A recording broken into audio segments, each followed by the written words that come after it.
A good trainer can make you believe in yourself and give you wings. A bad one can take you years to recover from. In 50 years, I've watched both happen more times than I can count. I've rehabbed horses from trainers who rushed them, scared them, broke their trust, and I've watched riders quit the sport entirely because the wrong person was in their ear. The truth is, most people spend more time picking a farrier than they do picking a trainer, and that's a mistake that can cost you everything. Let's talk about how to spot the differences before it's too late. So here's the thing. When I say trainer, I'm not just talking about the person who starts your young horse. I'm talking about anyone who hands the reins to you.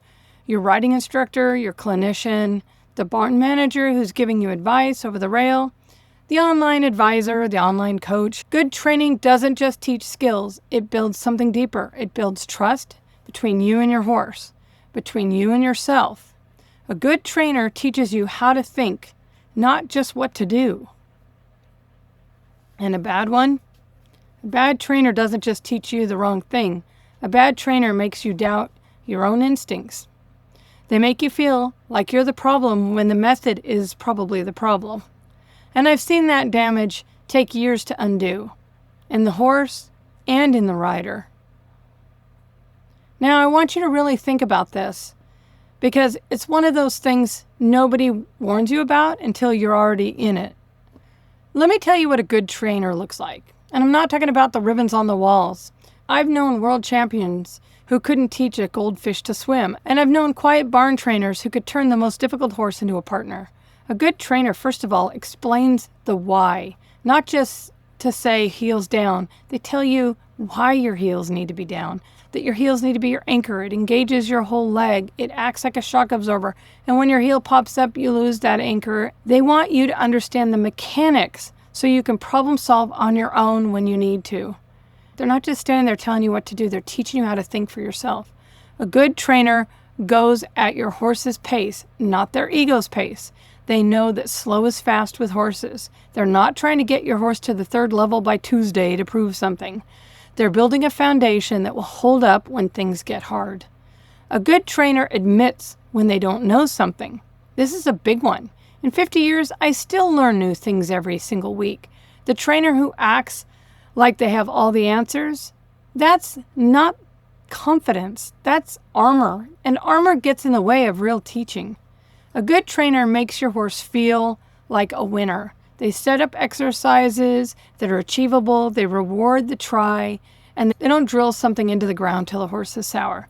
I like to think of everything I teach as a game with rules. The horse doesn't know the rules yet. Your job and your trainer's job, because you guys are partners in this, is to make the rules clear, make the game winnable, and celebrate when they get it right. And here's the thing that separates the truly great ones. A good trainer teaches a horse in front of them, not the horse they wish they had, not the horse in the lesson plan. They read the horse. Is he anxious today? Is he distracted? Did something happen in the trailer? A good trainer adjusts. A bad trainer will plow through. Now let's talk about the other side. And this is harder because bad trainers don't walk around with a sign on their forehead. Sometimes they're very nice people. Sometimes they genuinely believe they're helping. But the results tell a different story. Here are the warning signs I wish every horse owner knew. Number 1, if they're rushing. They want results yesterday. The horse isn't ready to canter jumps. Doesn't matter. Let's do it anyway. Your position isn't solid at the trot. We'll fix it later. This is the single most common cause of ruined horses and scared riders.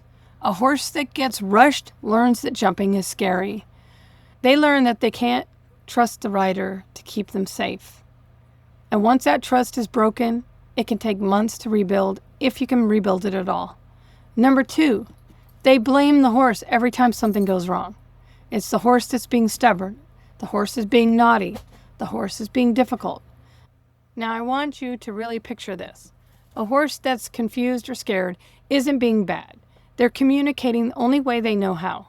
A trainer who labels that as a disobedience instead of listening to what the horse is saying, that trainer is failing at the most basic level. If the student isn't learning, it's the teacher's responsibility to change the technique. Number 3, they use fear as a tool. I've seen trainers who get results through intimidation. The horse complies, but it's not because of a partnership or trust. It's survival. And I'm going to say this as clearly as I can. I've always taught my horses to jump in confidence. I don't want them jumping out of fear. I don't want them to jump because they're more afraid of me than the fence. I want them to respect me, of course, and I want them to trust my decisions, but I don't want them to be afraid. A horse trained through fear will eventually say no more, and that's when people are going to get hurt. Number 4, they make you feel small. A bad trainer criticizes you in a way that shuts you down instead of opening you up. There's a difference between correction and humiliation. A good trainer says, here's what's happening and here's how to fix it. And they understand you may not understand. That's why you're there paying them. A bad trainer says, what are you doing? What's wrong? Why aren't you getting this? One builds you up, the other makes you want to quit. Some days are going to be tough, but a good trainer is going to make you leave with hope. Now, this is the part that surprises a lot of people. Your horse already knows if your trainer is good or bad. You just have to learn to read the signs. Watch your horse when the trainer walks into the barn. Does your horse's head come up? Do their ears go back? Does the horse move to the back of the stall? That's not a horse being difficult. That's a horse who's learned what's coming. Now watch your horse during your lesson. Is he trying? Is he engaged? Does he look to the trainer for direction, or does he shut down? A horse working with a good trainer stays soft in the eye. The ears flick back and forth. They understand that the trainer's on your team and helping you. There's a listening process going on. And there might be mistakes, but there's effort. A horse with a bad trainer goes dull. The eyes get flat. They stop offering answers because every answer has been wrong. They go through the motions, but the light's gone out. I've seen horses come into my barn like that. Hollow, shut down, just going through the mechanics. I'm telling you, bringing them back is 10 times harder than starting them right the first time. Think of a horse like a dance partner. You can lead with structure and clarity, and the dance is beautiful. Or you can yank them around the dance floor, and they're going to stumble through it, but nobody's having a good time. And eventually, they're going to stop. They're not going to want to do it anymore. So how do you actually find a good trainer? Here's what I'd tell you if you were standing in my barn right now. First, watch them teach. Go and watch them give a lesson and see how they treat their students. Watch how the horses go. Not a demo ride, a real lesson with a real student. How do they talk to the rider? How does the horse respond? Would you want to be talked to that way? Second, ask them about their philosophy, not their resume. Anybody can win ribbons. Ask, what do you do when a horse isn't getting it? If they say they push through, keep digging. If they say break it down into smaller, more bite-sized pieces, or if they're going to slow down and find another way, then that's your answer. Third, trust your gut and trust your horse. If something feels off, it probably is. You don't need 50 years of experience to know when something isn't working. You just need to be paying attention. And here's the most important thing. It's okay to leave. You are not locked into a trainer just because you started with them. It's not working if your horse is getting worse instead of better. If you dread your lessons, if you feel smaller after every session instead of bigger, and if you're ending up in tears every lesson, you have permission to walk away. You are your horse's advocate. Nobody else is going to speak for them. So protect yourself and protect your horse. In 50 years, this has been the single most consistent truth I've found. The trainer sets the tone for everything that follows. A horse that's started in trust, brought along with confidence, and corrected with clarity, that horse will give you their whole heart. They'll jump whatever you point them at. Not because they're afraid, but because they trust you. And the same is true for riders. The ride coach doesn't just make you a better equestrian. They make you a more confident person. They teach you patience, empathy, and how to be clear without being harsh.